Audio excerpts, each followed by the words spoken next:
കർത്താവിന് മഹത്വം ഉണ്ടാകട്ടെ. ബരാക്ക ഇൻ്റർനാഷണൽ മിനിസ്ട്രീസ് ഒരുക്കുന്ന ദി വേർഡ് ഓഫ് ട്രൂത്ത് എന്ന വേദ പഠന പരമ്പരയിലേക്ക് ഏവരെയും സ്വാഗതം ചെയ്യുന്നു. കഴിഞ്ഞ നാളുകളിൽ ഈ ബൈബിൾ ക്ലാസ്സുകൾ ഏവരുടെയും ആത്മീക ജീവിതത്തിൽ അനുഗ്രഹമായിരുന്നുവെന്ന് എളിയവർ മനസ്സിലാക്കുന്നു. തുടർന്നും ഈ പ്രോഗ്രാമുകൾ നിങ്ങളുടെ ആത്മീക ജീവിതത്തിൽ നിത്യതയ്ക്കായി ഒരുങ്ങുന്നതിന് കാരണമായി തീരട്ടെ എന്ന് ഞങ്ങൾ പ്രത്യാശിക്കുന്നു, പ്രാർത്ഥിക്കുന്നു. ബരാക്ക ഇൻ്റർനാഷണൽ മിനിസ്ട്രീസ് കഴിഞ്ഞ നാളുകളിൽ സുവിശേഷീകരണത്തോടുള്ള ബന്ധത്തിൽ വിവിധ നിലകളിൽ പ്രവർത്തിക്കുന്നു. അതിനോടനുബന്ധിച്ച് ദി വേർഡ് ഓഫ് ട്രൂത്ത് എന്ന ഒരു ഉപദേശ പഠന പത്രിക ഞങ്ങൾ പ്രസിദ്ധീകരിച്ചിരിക്കുന്നു. ഇതിൻ്റെ സൗജന്യ വരിക്കാരായി തീരുവാൻ ആഗ്രഹിക്കുന്നവർ ഈ പ്രോഗ്രാമിൽ കാണുന്ന നമ്പറുകളിൽ ഞങ്ങളെ ബന്ധപ്പെടുവാൻ ഞങ്ങൾ ആവശ്യപ്പെടുന്നു. തുടർന്ന് പ്രാർത്ഥനയോടെ ഈ ക്ലാസ്സുകൾ നമുക്ക് ശ്രദ്ധിക്കാം. കർത്താവ് ഏവരെയും അനുഗ്രഹിക്കട്ടെ. കർത്താവിൻ്റെ അതിപരിശുദ്ധമായ തിരുനാമം ഇന്നുമെന്നും എന്നേക്കും വാഴ്ത്തപ്പെടുമാറാകട്ടെ. ഞങ്ങളുടെ പ്രിയ സഹോദരങ്ങൾ എല്ലാവർക്കും യേശു ക്രിസ്തുവിൻ്റെ പരിശുദ്ധ തിരുനാമത്തിൽ ഹൃദയപൂർവ്വമായ സ്നേഹവന്ദനങ്ങൾ അറിയിക്കുന്നു. പ്രിയ ദൈവമക്കളെ, നാം റോമാലേഖനം 13-ാമത്തെ അധ്യായത്തെ അടിസ്ഥാനമാക്കി ചില കാര്യങ്ങൾ ചിന്തിക്കുകയാണല്ലോ. ഇന്നത്തെ ഈ ഭരണ സംവിധാനങ്ങൾ ദൈവത്താൽ നിയമിക്കപ്പെട്ടതാണെന്ന് നമ്മൾ കഴിഞ്ഞ ദിവസം ചിന്തിച്ചു. അതെ, ഇവിടെ കയ്യൂക്കുള്ളവൻ കാര്യക്കാരൻ, തടിമിടുക്കുള്ളവൻ മറ്റുള്ളവനെ കീഴടക്കി വാഴുന്നു. ഇവിടെ അന്യായം നടക്കുമ്പോൾ ബലഹീനൻ നിസ്സഹായനായി നിൽക്കുന്നു എന്ന ഒരു ദുഷിച്ച സാഹചര്യമുണ്ടാകാതെ നിയമ സംവിധാനം നിലനിൽക്കത്തക്കതുപോലെ, സ്വൈരജീവിതം സാധ്യമാകത്തക്കതുപോലെ ഇവിടെ ഈ ഭരണക്രമം ദൈവം ക്രമീകരിച്ചിരിക്കുന്നു. അത് ദൈവത്താൽ നിയമിക്കപ്പെട്ടതാണ് എന്നുള്ളത് നമ്മൾ തിരുവചനത്തിൻ്റെ അടിസ്ഥാനത്തിൽ മനസ്സിലാക്കുന്നുണ്ട്. പൗലോസ് ഈ അധികാരങ്ങൾക്ക് കീഴടങ്ങിയിരിക്കട്ടെ എന്ന് പറഞ്ഞ ഈ പ്രബോധനം പറയുമ്പോൾ അന്ന് ക്രിസ്ത്യാനികളാരും അധികാരസ്ഥാനങ്ങളില്ല. അന്ന് സഭ പീഡിപ്പിക്കപ്പെട്ടുകൊണ്ടിരിക്കുന്ന കാലമാണ്. റോമൻ അധികാരികൾ സഭയെ പീഡിപ്പിക്കുന്ന കാലമാണ്. ആ സഭയെ പീഡിപ്പിക്കുന്ന കാലത്ത് പോലും അധികാരങ്ങൾക്ക് കീഴടങ്ങിയിരിക്കണം എന്ന് പൗലോസ് പറയുന്നു. ക്ലൗദ്യോസ് ചക്രവർത്തി യഹൂദന്മാർ മുഴുവൻ റോമാനഗരം വിട്ടു പോകണം എന്ന് കൽപ്പനയിട്ട സമയം, ആ കാലഘട്ടത്തിലാണ് പൗലോസ് ഇത് എഴുതുന്നതെന്നുള്ളത് നമ്മൾ മറന്നു പോകരുത്. പ്രിയപ്പെട്ടവരെ, ഈ സംവിധാനം ദൈവം നിയമിച്ചതാണ്. അതുകൊണ്ട് ഓരോരോ അധികാരികൾ ഏതെങ്കിലുമൊക്കെ യോഗ്യമല്ലാത്ത തീരുമാനങ്ങളും വിളംബരങ്ങളും ഒക്കെ നടത്തി എന്ന് കരുതി നമ്മളാരും നിയമവ്യവസ്ഥയെ വെല്ലുവിളിക്കുന്നവരാകുവാൻ പാടില്ല. ഒരു വേള അങ്ങനെ അക്രമമായ അന്യായമായ ചില വിളംബരം ചെയ്യുമ്പോൾ ചിലപ്പോൾ നമുക്ക് ദൈവത്തോട് നിലവിളിക്കുകയും നമുക്ക് അതിൽ നിന്ന് ഒഴിവുള്ളവരായിരിക്കുവാനായി വചനത്തിന് വിരുദ്ധമായ കാര്യമാണെങ്കിൽ ഒഴിവുള്ളവരായിരിക്കുവാനായിട്ട് നമ്മൾ ശ്രമിക്കുകയും ചെയ്യണം എന്നുള്ളതല്ലാതെ അധികാരത്തോട് ദൈവനിയമിതമായ ഈ ക്രമീകൃത സംവിധാനത്തോട് എതിർക്കുന്നത് ബൈബിൾ അനുവദിക്കുന്ന കാര്യമല്ല എന്നുള്ളത് ഞാൻ ഒരിക്കൽ കൂടി ഓർപ്പിക്കുന്നു. പഴയ നിയമത്തിലായാലും നമുക്ക് ഇത് തന്നെ കാണാൻ കഴിയും. പഴയ നിയമത്തിൽ അധികാരങ്ങളെല്ലാം ദൈവത്താലായി നിയമിക്കപ്പെട്ടതെന്നുള്ളത് പ്രത്യേകം പറഞ്ഞിട്ടുണ്ട്. പ്രിയമുള്ളവർ, ഈ അധികാരസ്ഥാനത്ത് വരുന്നവരൊക്കെ ഇതൊന്ന് തിരിച്ചറിഞ്ഞിരുന്നെങ്കിൽ എത്ര നന്നായിരുന്നേനെ. അതെ, അധികാരം ദൈവത്താൽ. നമ്മൾ ദാനിയേൽ പ്രവാചകന്റെ പുസ്തകം 4-ാം അധ്യായം വായിക്കുമ്പോൾ അതിൻ്റെ 17-ാമത്തെ വാക്യം വായിക്കുമ്പോൾ നെബൂഖദ്നേസർ രാജാവിന് ഉണ്ടായ ഒരു അനുഭവത്തെക്കുറിച്ച് ഈ 4-ാം അധ്യായത്തിൽ നമുക്ക് കാണാൻ കഴിയുന്നുണ്ട്. 17-ാം വാക്യത്തിൽ ഇങ്ങനെയുണ്ട്: അത്യുന്നതനായവൻ മനുഷ്യരുടെ രാജ്യത്വത്തിന്മേൽ വാഴുകയും അതിനെ തനിക്ക് ബോധിച്ചവന് കൊടുക്കുകയും മനുഷ്യരിൽ അധമനായവനെ അതിന്മേൽ വാഴിക്കുകയും ചെയ്യുന്നു എന്ന് ജീവനോടിരിക്കുന്നവർ അറിയേണ്ടതിന് ഈ വിധി ദൂതന്മാരുടെ നിർണയവും കാര്യവിശുദ്ധന്മാരുടെ കൽപ്പനയുമാകുന്നു. നെബൂഖദ്നേസറിന് ഉണ്ടാകുവാൻ ഉള്ള വളരെ വിഷമകരമായ ഒരു അനുഭവത്തെക്കുറിച്ച് പ്രവചനമായി ദാനിയേൽ പറയുമ്പോൾ നെബൂഖദ്നേസറിന് തന്നെ ദൈവം അത് വെളിപ്പെടുത്തി കൊടുത്തു. നെബൂഖദ്നേസറിനെ വെളിപ്പെടുത്തി കൊടുത്തപ്പോൾ അതിൻ്റെ അർത്ഥം ഗ്രഹിക്കുവാൻ കഴിയാഞ്ഞപ്പോൾ ദാനിയേൽ ദൈവാത്മാവിനാൽ ആ അർത്ഥം ബോധ്യപ്പെടുത്തി കൊടുക്കുന്നതാണ് സന്ദർഭം. ഭയങ്കര അഹങ്കാരിയായി താൻ പെരുമാറിയപ്പോൾ ദൈവം അവനോട് ഇടപെട്ടു. കാളയെപ്പോലെ പുല്ല് തീറ്റി എന്നാണ് തിരുവെഴുത്ത് പറയുന്നത്. നിങ്ങൾക്ക് കണ്ടോ ഇത്? അത്യുന്നതനായവൻ മനുഷ്യരുടെ രാജ്യത്വത്തിന്മേൽ വാഴുകയും അതിനെ തനിക്ക് ബോധിച്ചവന് കൊടുക്കുകയും മനുഷ്യരിൽ അധമനായവനെ അതിന്മേൽ വാഴിക്കുകയും ചെയ്യുന്നു എന്ന് ജീവനോടിരിക്കുന്നവർ അറിയേണ്ടതിന്. ഇത് നമ്മൾ മറക്കരുത്. സകല മനുഷ്യരും ഇത് അറിയണം. അത്യുന്നതനായവനാണ് മനുഷ്യ രാജ്യത്വത്തിന്മേൽ വാഴുന്നത്. അതിൻ്റെ 25-ാമത്തെ വാക്യം വായിക്കുമ്പോൾ പിന്നെയും നമുക്ക് കാണാൻ കഴിയുന്ന ഒരു കാര്യമുണ്ട്.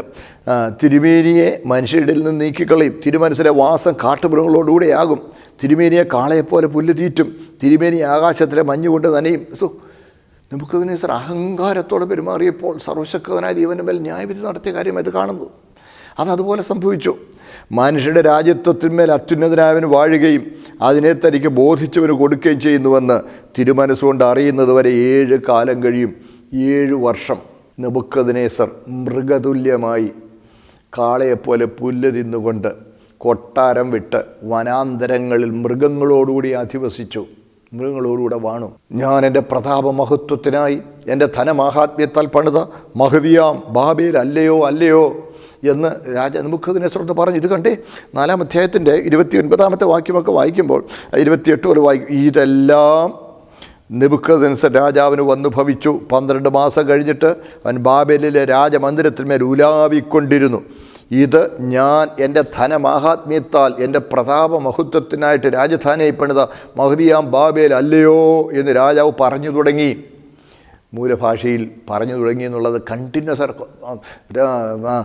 മഹതിയാം ബാബേൽ അല്ലയോ അല്ലയോ അല്ലയോ ഇങ്ങനെ ആവർത്തിച്ച് പറഞ്ഞുകൊണ്ടിരിക്കുക. ഈ വാക്ക് രാജാവിൻ്റെ വായിലിരിക്കുമ്പോൾ തന്നെ സ്വർഗത്തിൽ നിന്നൊരു ശബ്ദമുണ്ടായതെന്തെന്നാൽ, നെബൂഖദ്നേസർ രാജാവേ, നിന്നോടിത് കൽപ്പിക്കുന്നു, രാജ്യത്വം നിന്നെ വിട്ട് നീങ്ങിയിരിക്കുന്നു, നിന്നെ മനുഷ്യരുടെ നിന്ന് നീക്കിക്കളയും, നിൻ്റെ പാർപ്പ് കാട്ടിലെ മൃഗങ്ങളോടെ ആയിരിക്കും, നിന്നെ കാളയെപ്പോലെ പുല്ല് തീറ്റും, അത്യുന്നതനായവൻ മനുഷ്യ രാജ്യത്വത്തിന്മേൽ വാഴുകയും അതിനെ തനിക്ക് ബോധിച്ചവന് കൊടുക്കുകയും ചെയ്യുന്നു എന്ന് നീ അറിയുന്നത് വരെ നിനക്ക് 7 കാലം കഴിയും. ഉടൻ തന്നെ ആ വാക്ക് നെബൂഖദ്നേസറിന് നിവൃത്തിയായി. അങ്ങനെ ഉലാവിക്കൊണ്ട്, രാജമന്ദിരത്തിൽ ഉലാവിക്കൊണ്ട് അഹങ്കാരത്തിലെ വാക്കുകൾ പറഞ്ഞപ്പോൾ തന്നെ സ്വർഗത്തിലെ ദൈവം മറ്റുള്ളവർക്ക് അടയാളമാകേണ്ടതിന് അവൻ്റെ മേൽ ന്യായവിധി നടത്തി. അവനെ സ്നേഹിച്ചതുകൊണ്ടെന്ന് ഞാൻ വിശ്വസിക്കുന്നു. ദൈവം അവന് മാനസാന്തരപ്പെടുവാനൊരവസരം കൊടുത്തു. 7 വർഷം മൃഗതുല്യമായി കാളയെപ്പോലെ പുല്ല് തിന്നുകൊണ്ട് നടന്നു. അതാണ് നമ്മളതിൻ്റെ 37-ാമത്തെ വാക്യം വായിക്കുമ്പോൾ, ഇപ്പോൾ നെബൂഖദ്നേസർ എല്ലാം മനസ്സിലായി കഴിഞ്ഞു. 7 കൊല്ലം കഴിഞ്ഞപ്പോൾ അവൻ ഞാൻ എൻ്റെ രാജ്യത്വത്തിൽ യഥാസ്ഥാനപ്പെട്ടു, ശ്രേഷ്ഠ മഹത്വം എനിക്ക് അധികമായി സിദ്ധിച്ചു. ഇപ്പോൾ നെബൂഖദ്നേസർ എന്ന ഞാൻ സ്വർഗസ്ഥനായ രാജാവിനെ സ്തുതിച്ച് പുകഴ്ത്തി ബഹുമാനിക്കുന്നു. അവൻ്റെ പ്രവൃത്തികളൊക്കെ സത്യവും അവൻ്റെ വഴികൾ ന്യായവുമാകുന്നു. നിഗളിച്ച് നടക്കുന്നവരെ താഴ്ത്തുവാനും അവൻ പ്രാപ്തൻ തന്നെ. കണ്ടോ, ഈ പഴയ നിയമത്തിലെ ഇതുണ്ട്. അധികാരങ്ങൾ ദൈവത്താൽ നിയമിക്കപ്പെടുന്നതാണ്. അധികാരങ്ങൾ, എൻ്റെ പ്രിയമുള്ളവരെ, അധികാരസ്ഥാനത്തിരിക്കുന്നവർ ഇത് അറിഞ്ഞിരുന്നെങ്കിൽ കൈക്കൂലിയും അന്യായവും സ്വജനപക്ഷപാതവും സമ്മർദ്ദതന്ത്രവും ഇതൊന്നും ഉപയോഗിക്കുകയില്ലായിരുന്നു. ദൈവ ഭയമുള്ള അധികാരികൾ ഇവിടെ വന്നിരുന്നെങ്കിൽ, സദൃശവാക്യങ്ങളിലും ഇതേ ആശയം കാണാം. 8-ാം അധ്യായത്തിലെ 15-ാമത്തെ വാക്യം നമ്മളിങ്ങനെ കാണുന്നു. ഞാൻ മുഖാന്തരം രാജാക്കന്മാർ വാഴുന്നു, പ്രഭുക്കന്മാർ നീതിയെ നടത്തുന്നു. ഞാൻ മുഖാന്തരം അധിപതിമാരും പ്രധാനികളും ഭൂമിയിലെ ന്യായാധിപന്മാരൊക്കെയും ആധിപത്യം നടത്തുന്നു. നോക്കണേ, ദൈവമാണ് ഈ സംവിധാനം നിയമിച്ചിരിക്കുന്നത്. അധികാരസ്ഥാനത്ത് വരുന്നവർ ഇതൊന്ന് തിരിച്ചറിഞ്ഞിരുന്നെങ്കിൽ, അയ്യോ, ഇത് വായിക്കുമ്പോൾ ഞാൻ ഭയപ്പെടാറുണ്ട്. അഹങ്കാരിയായ നെബൂഖദ്നേസർ രാജാവിൻ്റെ നേരെ ദൈവം ന്യായവിധിയുടെ വിരൽ നീട്ടി മൃഗതുല്യമായി രാജാവിനെ മൃഗങ്ങളോടുകൂടെ പാർപ്പിച്ച് കാളയെപ്പോലെ പുല്ല് തീറ്റി 7 കൊല്ലം അവൻ്റെ മേൽ ആ ന്യായവിധി നടത്തിയ ദൈവമാണ് സർവശക്തനായ ദൈവം. എന്താ തിരിച്ചറിയേണ്ടത്? അത്യുന്നതനായവൻ മനുഷ്യരുടെ രാജ്യത്വത്തിന്മേൽ വാഴുകയും അതിനെ തനിക്ക് ബോധിച്ചവന് കൊടുക്കുകയും ചെയ്യുന്നു. ബോധിച്ചവന് കൊടുത്തു കഴിയുമ്പോൾ അതാണ് അധികാരങ്ങൾ ദൈവത്താൽ നിയമിക്കപ്പെടുന്നതാണ്. പക്ഷേ അധികാരികൾ പലപ്പോഴും അധികാരം കയ്യേന്തി കഴിയുമ്പോൾ അവർ പിശാചിൻ്റെ സ്വാധീനതയിൽപ്പെട്ട് പലപ്പോഴും അവർ തെറ്റായ വഴികളിലും അഹങ്കാരത്തിൻ്റെ പാതയിലുമൊക്കെ പോകുന്നു എന്നുള്ളത് എത്രയോ ദുഃഖകരമായ കാര്യമാണ്. അങ്ങനെയാണ് നമുക്കറിയാം ഹിറ്റ്ലറും അതുപോലെ തന്നെ നീറോയും ഈദി അമീനും ഇങ്ങനെയൊക്കെയുള്ള ആളുകൾ ദുഷ്ടൻ്റെ സ്വാധീനതയിൽപ്പെട്ട് വല്ലാതെ പെരുമാറിയിട്ടുണ്ട്, ജനദ്രോഹം ചെയ്തിട്ടുണ്ട്. പക്ഷെ ഒരു കാര്യം മറക്കരുത്, ഈ സംവിധാനം ദൈവം നിയമിച്ചതായതുകൊണ്ട് നമുക്ക് ചെറുക്കുവാനല്ല. ശ്രേഷ്ഠമായ അധികാരമാണെങ്കിൽ കീഴ്പ്പെട്ട് കൊടുക്കണം. പ്രിയപ്പെട്ടവർ, ഒരു കാര്യം മറക്കരുത്, പൗലോസ് ഇത് പറയുമ്പോൾ ക്രിസ്ത്യാനികൾ പീഡിപ്പിക്കപ്പെടുന്ന കാലമായിരുന്നു. പീഡിപ്പിക്കപ്പെടുന്ന കാലത്ത് അവർ കൊല്ലപ്പെടുകയാണ്. ക്രിസ്തുവിനെ ഉപേക്ഷിച്ചില്ലെങ്കിൽ കൊല്ലപ്പെടുമെന്ന് പറയുമ്പോൾ ക്രിസ്തുവിനെ ഉപേക്ഷിക്കാതെ കൊല്ലപ്പെടുന്ന കാലം. അപ്പോഴും അധികാരങ്ങൾക്ക് കീഴടങ്ങുകയാണ് അവർ. ആ സന്ദർഭത്തിൽ പൗലോസ് ഈ പ്രബോധനം നൽകുന്നു എന്നുള്ള പ്രത്യേകം ശ്രദ്ധേയമാണ്. ഞാൻ പറഞ്ഞല്ലോ, റോമാനഗരം വിട്ട് സകല യഹൂദന്മാരും പോകണമെന്ന് ക്ലൗദ്യോസ് ചക്രവർത്തി കൽപ്പന കൊടുത്ത സാഹചര്യത്തിലാണ് ഇത് എഴുതുന്നത്. അധികാരികൾ സഭയെ പീഡിപ്പിക്കുന്ന കാലത്താണ് പൗലോസ് ഇത് എഴുതുന്നത്. എന്നാലും ആ സംവിധാനം ദൈവനിയമിതമാണ് എന്നുള്ള ആശയം, അതുകൊണ്ട് ശ്രേഷ്ഠ അധികാരങ്ങൾക്ക് കീഴടങ്ങട്ടെ എന്നുള്ള ആശയം, അതിന് 3 കാരണങ്ങൾ പറയുന്നു എന്നുള്ളത് നമ്മൾ കഴിഞ്ഞ ദിവസം കാണുകയുണ്ടായി. ദൈവത്താലാണ് സകല അധികാരങ്ങളും നിയമിക്കപ്പെടുന്നത് എന്നുള്ളത് കൊണ്ട് ആ അധികാര വ്യവസ്ഥിതിയോട് നമ്മൾ പെരുമാറുമ്പോൾ ദൈവവ്യവസ്ഥയോട് നമ്മൾ മത്സരിക്കുന്നവരായി പോകുന്നു എന്നുള്ളതിനാൽ നാം ദൈവവ്യവസ്ഥയോട് കീഴ്പ്പെട്ടിരിക്കുവാൻ കടപ്പെട്ടവരാണ്. സ്തോത്രം. ആട്ടെ, അതുകൊണ്ട് പ്രജകൾ ഒരു കാര്യം ഓർക്കണം, ഈ അധികാര സംവിധാനം ദൈവം നിയമിച്ചതാണ്. ഈ അധികാരത്തിലിരിക്കുന്നൊരു കാര്യം ഓർക്കണം, അവരെ അവിടെ നിയമിച്ചത് ദൈവമാണ്. അവർക്ക് ദൈവത്തോട് കടപ്പാടുണ്ട് എന്നുള്ളത് അവർ ഓർക്കണം. സ്തോത്രം. അപ്പോൾ ഇന്നത്തെ സാഹചര്യം എടുത്താൽ ഇന്ന് ലോകത്തിലെല്ലാം നിയമവാഴ്ചയാണ്, നിയമമാണ് വാഴുന്നത്. ഏകാധിപതികളായി വാഴുന്നവരില്ലാതില്ല, പക്ഷേ യഥാർത്ഥത്തിൽ ഇവിടെ നിയമവാഴ്ചയാണ്, വ്യക്തികളല്ല. അതുകൊണ്ടാണ് വലിയ അധികാരികളായിരിക്കുന്ന ആളുകൾ തന്നെ നിയമത്തിന് വിരുദ്ധമായ കാര്യം ചെയ്യുമ്പോൾ ആളുകൾക്ക് കോടതിയെ സമീപിക്കാൻ കഴിയും. നോക്കണേ, നിയമനിർമ്മാതാക്കളാണ് യഥാർത്ഥത്തിൽ അധികാരം കൈയാളുന്നത്, നിയമനിർമ്മാതാക്കളാണ്. അതുകൊണ്ടാണ് തിരഞ്ഞെടുക്കപ്പെടുന്നത്. അതുകൊണ്ട് തിരഞ്ഞെടുപ്പൊക്കെ വളരെ, നമ്മുടെ ഇലക്ഷനൊക്കെ വളരെ ശ്രദ്ധിച്ച് നമ്മളുടെ സമ്മതം അല്ലെങ്കിൽ നമ്മുടെ വോട്ടിംഗ് റൈറ്റ് ഉപയോഗിക്കേണ്ടതുണ്ട്. കാരണം നമ്മൾ തിരഞ്ഞെടുത്ത് വിടുന്നവരാണ് യഥാർത്ഥത്തിൽ അധികാരികൾ. ഒരർത്ഥത്തിൽ പറഞ്ഞാൽ ഇൻഡയറക്റ്റായിട്ട് നമ്മളാണ് അധികാരികളെന്ന് പറയുമ്പോൾ തന്നെ തിരഞ്ഞെടുത്ത് വിടുന്നവരാണ് നിയമനിർമ്മാതാക്കൾ. ആ നിയമങ്ങളാണ് ഇവിടെ വാഴുന്നത്. നിയമവാഴ്ചയാണ് ഇന്ന് ലോകത്തുള്ള, ഒരു വ്യക്തിയുടെ വാഴ്ചയല്ല.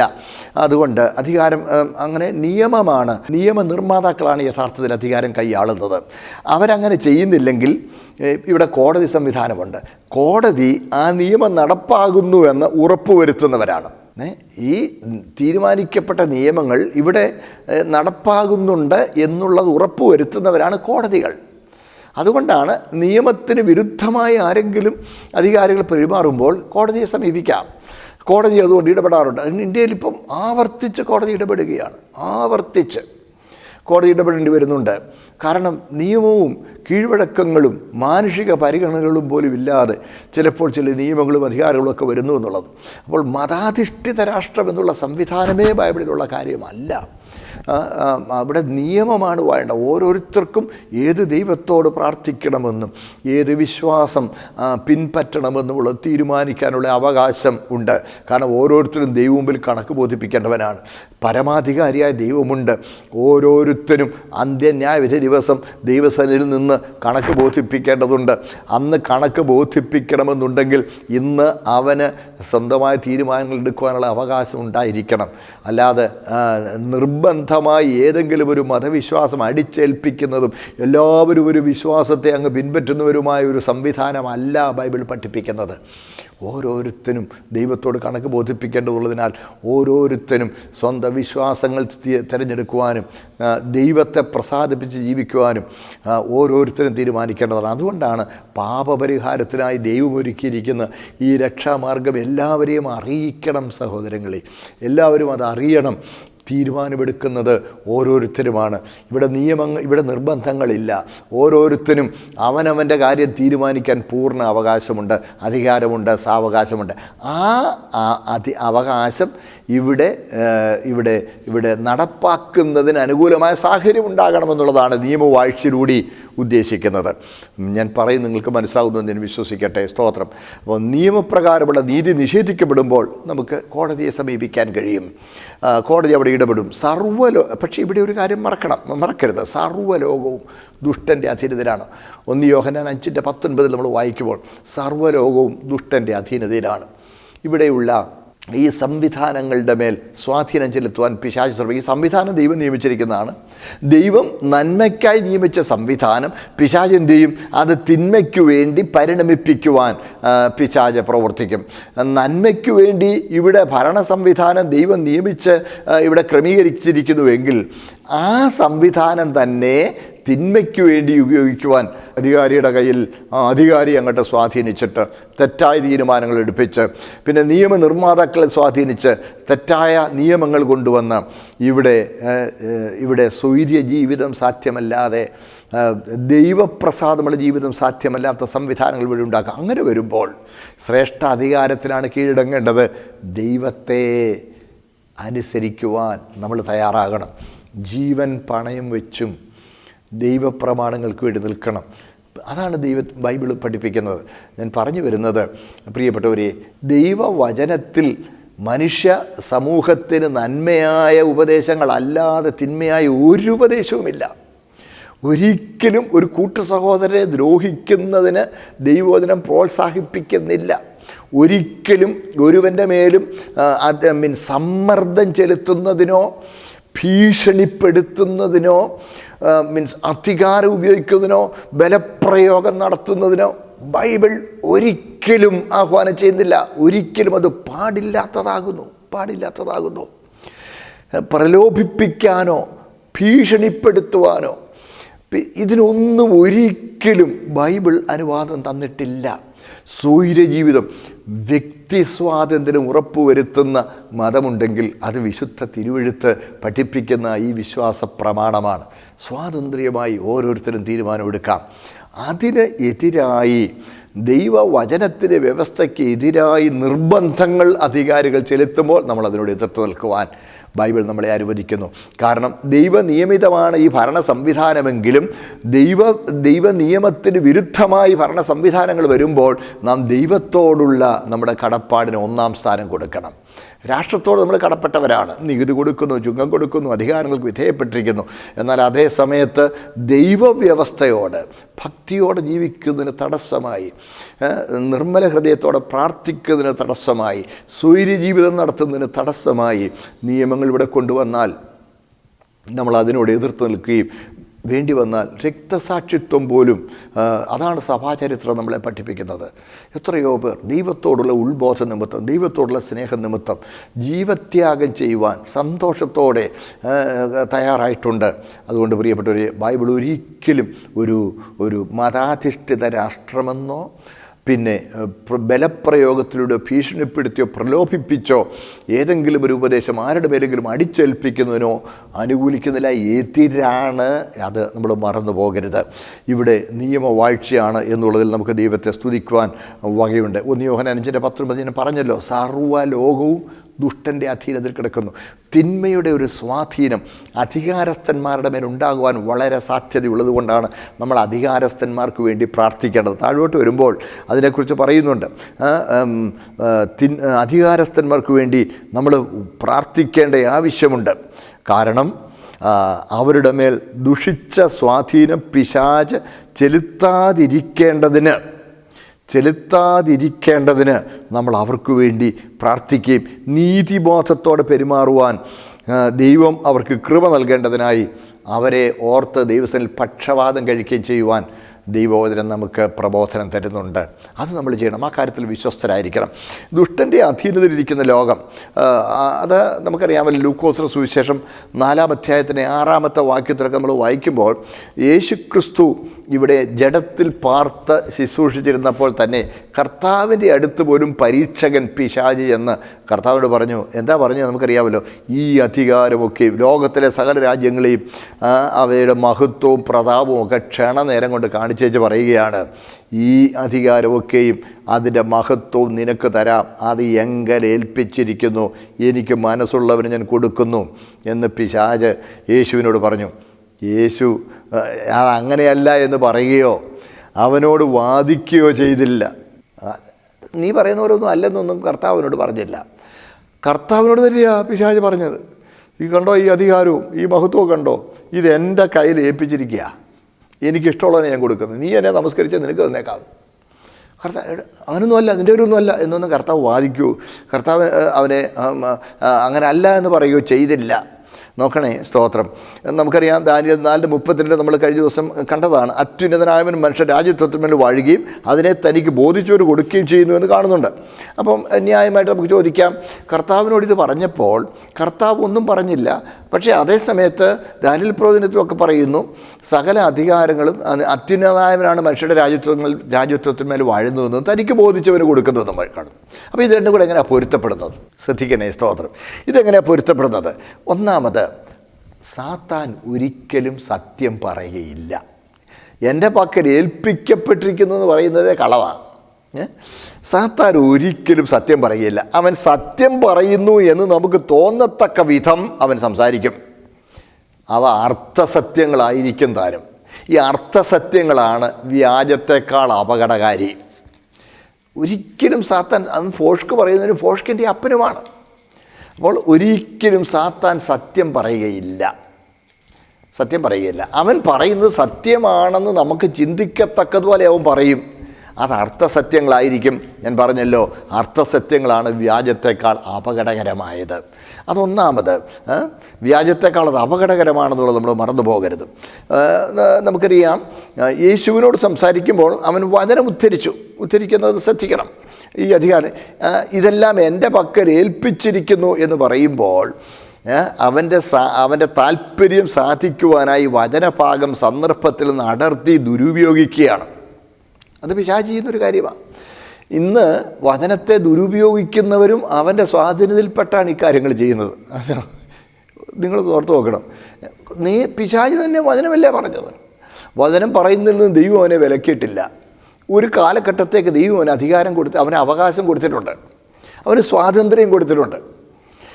അവൻ്റെ പ്രകൃതത്തിനനുസരിച്ച് തിന്മ, ഫോഷ്ക്ക്, ഇതൊക്കെ അവൻ്റെ സ്വഭാവമാണ്.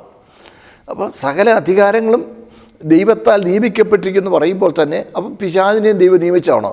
അല്ല, അവൻ കടന്ന് കയറി കൈക്കലാക്കിയതാണ്. അതുകൊണ്ട് പിശാച് ഒരിക്കലും സത്യം പറയുകയില്ല. മത്തായിയുടെ സുവിശേഷം 4:6 നമ്മൾ കണ്ടല്ലോ.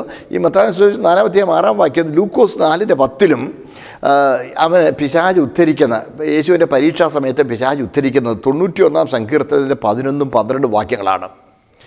ഈ വാക്യത്തെ അവൻ വികലമാക്കിയാണ് അവൻ ഉദ്ധരിച്ചിരിക്കുന്നത്. അവിടെ പ്രത്യേകം പറഞ്ഞിരിക്കുന്നത്, പിശാച് യേശുവിൻ്റെ അടുത്ത് ഉദ്ധരിക്കുന്ന വാക്യം പറഞ്ഞു, നിൻ്റെ എല്ലാ വഴികളിലും നിന്നെ കാക്കേണ്ടതിന് അവൻ നിൻ്റെ ദൂതന്മാരോട് കൽപ്പിക്കുമെന്നാണ്. ആ നിൻ്റെ എല്ലാ വഴികളിലും എന്നുള്ളത് അങ്ങ് വിട്ടുകളഞ്ഞു. അവൻ നിൻ്റെ കാൽ കല്ലിൽ തട്ടിപ്പോകാതെ വണ്ണം തൻ്റെ ദൂതന്മാരോട് കൽപ്പിക്കും, അത്രേ എടുക്കുള്ളൂ. അതിന് മുമ്പുള്ള ഭാഗം എടുക്കുകയില്ല. നിൻ്റെ എല്ലാ വഴികളിലും നിന്നെ കാക്കേണ്ടതെന്ന് എടുക്കുകയില്ല. ഇതാണ് പിശാച് എപ്പോഴും വാക്യം ഉദ്ധരിക്കുമ്പോൾ മുറിവാക്യം എടുക്കുകയുള്ളൂ, സന്ദർഭത്തിൽ നിന്ന് പറിച്ചെടുക്കുകയുള്ളൂ. ഒരിക്കലും നമ്മൾ ഈ സന്ദർഭത്തിൽ നിന്ന് പറിച്ചു വ്യാഖ്യാനിക്കുന്ന വ്യാഖ്യാനങ്ങളെ പിന്നാലെ പോകരുത്. ഇന്നും ദുരുപദേഷ്ടാക്കന്മാർ എല്ലാവരും ചെയ്യുന്നൊരു കാര്യം അതാണ്. അവർ വാക്യം സന്ദർഭത്തിൽ നിന്ന് പറിച്ചു മാറ്റിയിട്ട് തങ്ങളുടെ ഇഷ്ടം പോലെ അങ്ങ് വ്യാഖ്യാനിച്ചു കൊടുത്തേക്കും. ദുരുപദേഷ്ടാക്കന്മാരാണ് അങ്ങനെ ചെയ്യുന്നത്. അത് പിശാചിൻ്റെ പണിയാണ്. നമ്മൾ അങ്ങനെ ചെയ്യരുത്. We have to take the message of the Bible as a whole. ദൈവവചനത്തിൻ്റെ ഉപദേശത്തെ അതിനെ മുഴുവനായിട്ട് നമ്മൾ എടുക്കണം. അത് മുഴുവനായിട്ടെടുത്ത് ആ സന്ദേശം അതെന്താണെന്നുള്ളത് ഉൾക്കൊള്ളണം. ഒരിക്കലും ഒരു വാക്യവും സന്ദർഭത്തിൽ നിന്ന് പറിച്ചെടുക്കരുത്. ഒരു വാക്യവും ഭാഗികമായി ഉദ്ധരിക്കരുത്. വാക്യത്തെ അതിൻ്റെ മുഴുവൻ നിലയിലും വേണം നമ്മൾ ഉദ്ധരിക്കേണ്ടത്. നോക്കണേ, അതായത് നിൻ്റെ എല്ലാ വഴികളിലും എന്ന് പറയുമ്പോൾ ഒരു ഭക്തൻ പോകേണ്ടതും പോകാവുന്നതുമായ ദൈവത്തിൻ്റെ വഴിയിൽ നോക്കണേ, ദൈവം അവനെ കാത്തുകൊള്ളും. ഒരു ഭക്തൻ പോകേണ്ട വഴിയുണ്ട്. അവൻ പോകുവാൻ ദൈവം നിയമിച്ചിരിക്കുന്ന വഴിയുണ്ട്. അവന് പോകാവുന്ന വഴിയുണ്ട്, പോകാൻ പാടില്ലാത്ത വഴിയുണ്ട്. അവൻ പോകാവുന്ന വഴിയിൽ, അതാണ് ആ സങ്കീർത്തനം തുടങ്ങുന്നതിനെ എങ്ങനെ, അത്യുന്നതൻ്റെ മറവിൽ വസിക്കുകയും സർവശക്തി നിഴൽ കീഴിൽ പാർക്കുകയും ചെയ്തവനെന്ന്. അപ്പോൾ അത്യുന്നതൻ്റെ മറവിൽ വസിക്കുകയും സർവശക്തി നിഴൽ കീഴിൽ പാർക്കുകയും ചെയ്യുന്നവൻ ദൈവത്തിൻ്റെ വഴികളിലായിരിക്കും. കാര്യം അത്യുന്നതൻ്റെ ചെറുകടിക്കുള്ളിലല്ലേ അവൻ. അത്യുന്നതൻ്റെ ചെറുകടിക്കുള്ളിൽ അവൻ ആയിരിക്കുമ്പോൾ അവന് ദൈവത്തിൻ്റെ സംരക്ഷണം ഉണ്ടായിരിക്കും. അവൻ ദൈവത്തിൻ്റെ വഴികളിലായിരിക്കും മുമ്പോട്ട് പോകുന്നത്. ദൈവത്തിൻ്റെ വഴികളിൽ മുമ്പോട്ട് പോകുമ്പോൾ ദൈവത്തിൻ്റെ ദൂതന്മാർ അവനെ കാത്തുകൊള്ളും. അല്ലാതെ നിന്നെ കാക്കേണ്ടതിന്, നീ എവിടെ പോയാലും നിന്നെ കാക്കേണ്ടതിന് ദൈവത്തിൻ്റെ ദൂതന്മാർ കൽപ്പിക്കുമെന്ന് ആ അർത്ഥത്തിൽ ഒരിക്കലും ദൈവവചനമില്ല. നാം ദൈവത്തിൻ്റെ വഴിയിൽ നിന്നാൽ ദൈവം നമ്മെ കാത്തുകൊള്ളും. അല്ലാതെ നമ്മുടെ തെറ്റാ വഴികളിൽ നമ്മുടെ ജഡത്തിൻ്റെ താല്പര്യത്തിന് പോയാൽ ഒരിക്കലും ദൈവം കാത്തുകൊള്ളുകയില്ല. അതുകൊണ്ട് പ്രിയപ്പെട്ടവരെ, വാക്യത്തെ ദുരുപയോഗിക്കരുത്, വചനത്തെ മുറിച്ചെടുക്കരുത്. വചനത്തെ അതിൻ്റേതായ നിലയിൽ, അതിൻ്റെ സന്ദർഭത്തിൽ വേണം വ്യാഖ്യാനിക്കേണ്ടത്. അല്ലാതെ ചെയ്യുന്നതെല്ലാം പൈശാചികമാണ്. പിശാചിൻ്റെ സ്വാധീനത്തിൽപ്പെട്ട് അങ്ങനെ ചിന്തിക്കുന്ന ദുരുപദേഷ്ടാക്കന്മാർ നമ്മുടെ ഇടയിലുണ്ട്. ഒരു 91-ാം സങ്കീർത്തനത്തിൽ നിന്ന് ഇവർ ഉദ്ധരിക്കുമ്പോൾ, പിശാച് ഉദ്ധരിക്കുമ്പോൾ, അതിൽ 11-12 വാക്യങ്ങളാണ് പിശാച് കർത്താവിൻ്റെ അടുത്ത് ഉദ്ധരിക്കുന്നത്. നിൻ്റെ കാൽ കല്ലിൽ തട്ടിപ്പോതാതെ വണ്ണം അവൻ ദൂതന്മാരെ കാത്തുകൊള്ളും എന്ന് പറയുമ്പോൾ ആ വാക്യത്തിലുണ്ട്. പക്ഷേ നിൻ്റെ എല്ലാ വഴികളിലും എന്നുള്ള ഭാഗം വിട്ട് കളഞ്ഞു. മാത്രമല്ല, ആ സങ്കീർത്തനം തുടങ്ങുന്നത് തന്നെ അത്യുന്നതിൻ്റെ ചെറുകടിക്കുള്ളിൽ എന്നുള്ളതില്ല. അതുകൊണ്ട് എൻ്റെ പ്രിയ സഹോദരങ്ങളെ, നമ്മളാണെങ്കിലും നമ്മുടെ ഈ പ്രത്യേക കാലഘട്ടത്തിൽ നമ്മളിങ്ങനെ കർത്താവ് നീ അങ്ങനെ സൗഖ്യമാക്കണം, തീർച്ചയായിട്ടും ദൈവം സൗഖ്യമാക്കുന്നവനാണ്. പക്ഷേ ഒരു കാര്യം, സൗഖ്യമാക്കേണ്ടത് എന്തിനാണ്? കർത്താവെ, ഞാൻ ആരോഗ്യത്തോടെ ദീർഘായുസ്സായി ജീവിച്ചിരിക്കുന്നത് എൻ്റെ നിത്യജീവനായുള്ള ഒരുക്കത്തിൽ സഹായകരമാണെങ്കിൽ അവിടുന്ന് എനിക്ക് ദീർഘായുസ് തരണം, അവിടുന്ന് എന്നെ സൗഖ്യമാക്കണം. കർത്താവെ, എൻ്റെ കുഞ്ഞുങ്ങളെ അനാഥത്വത്തിലേക്ക് തള്ളിവിടാതിരിക്കേണ്ടതിന്, കർത്താവെ, അവിടുത്തെ വേലയിൽ ഞാൻ വിശ്വസ്തനായിരിക്കേണ്ടതിന്, അങ്ങയോടുള്ള ബന്ധത്തിൽ ഞാൻ പിന്നെയും വളരേണ്ടതിന്, നിത്യജീവനായി ഞാൻ പിന്നെയും ഒരുക്കപ്പെടേണ്ടതിന് തിരുമേനി എന്നെ ആരോഗ്യമുള്ളവനാക്കണം, എന്നെ സൗഖ്യമാക്കണം. അങ്ങനെ നമ്മൾ പ്രാർത്ഥിക്കണം. ഞാനതാണ് പ്രാർത്ഥിക്കുന്നത്. കർത്താവെ, സമൂഹത്തിൽ സുവിശേഷം തിരിച്ചറിയാത്ത ലക്ഷങ്ങളുണ്ട്. കർത്താവ്, കൊറോണ പോലുള്ള വ്യാധികൾ വന്ന് സുവിശേഷം കേൾക്കുവാനോ സുവിശേഷ സന്ദേശം തിരിച്ചറിയുവാനോ അവസരമില്ലാതെ അവർ പാപത്തിൽ നശിച്ചു പോകാതിരിക്കേണ്ടതിന് എൻ്റെ സമൂഹത്തോട്, എൻ്റെ സഹോദരങ്ങളോട് തിരുമേനിക്ക് മനസ്സലിവ് തോന്നണം. അതെ, സ്തോത്രം. നമ്മൾ നമ്മുടെ സഹോദര വർഗ്ഗങ്ങൾക്ക് വേണ്ടി പ്രാർത്ഥിക്കാം. എന്തിനു പ്രാർത്ഥിക്കണം? കൂടുതൽ ജഡിക ഉല്ലാസങ്ങളിൽ മുന്നേറുന്നതിനല്ല, ദൈവത്തോടുള്ള ഭക്തിയിൽ, ദൈവകൃപയിൽ അവർ മുൻപോട്ട് വരേണ്ടതിന്, പാപപരിഹാരത്തിൽ ദൈവം ഒരുക്കിയിരിക്കുന്ന രക്ഷാമാർഗം അംഗീകരിക്കുവാൻ, നിത്യജീവന് വേണ്ടി ഒരുങ്ങുവാൻ ഇടയാകേണ്ടതിന്. സ്തോത്രം. അതെ, നമുക്കും ദൈവസംരക്ഷണം ഉള്ളത് ദൈവത്തിൻ്റെ വഴികളിലാണ്. അത്യുന്നതിൻ്റെ ചെറുകടിക്കുള്ളിലിരിക്കുന്നവനെ, ദൈവം അനുവദിക്കുന്ന ഭക്തിയുടെ മാർഗത്തിൽ ദൈവപ്രസാദമുള്ള ജീവിതം നയിക്കുന്നവനെ തീർച്ചയായിട്ടും ദൈവം കാത്തുകൊള്ളും.